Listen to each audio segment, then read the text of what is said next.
यवतमाळ विधान परिषद निवडणुकीत आता एक मोठा ट्विस्ट आलेला आहे.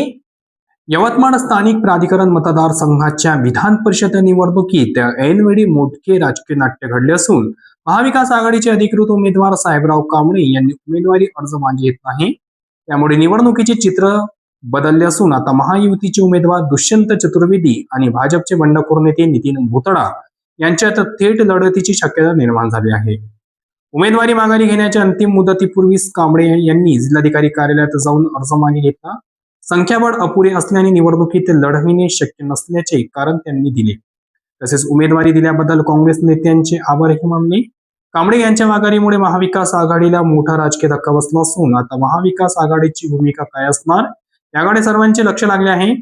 विशेष म्हणजे भाजपकडून बंडखोरी करून निवडणुकी रिंगणात उतरलेले जिल्हा समन्वयक नितीन भुतडा अद्याप मैदानात कायम आहेत. त्यामुळे महाविकासाची मते भुतडा यांच्या पारड्यात पडणार का याबाबत राजकीय वर्तुळात जोरदार चर्चा सुरू झाली आहे.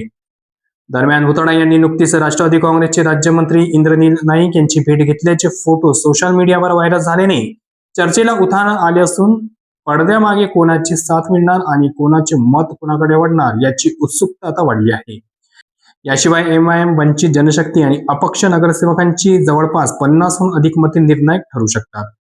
ही माहिती यवतमाळीतून RN न्यूजचे प्रतिनिधी शाकीर अहमद यांनी दिली.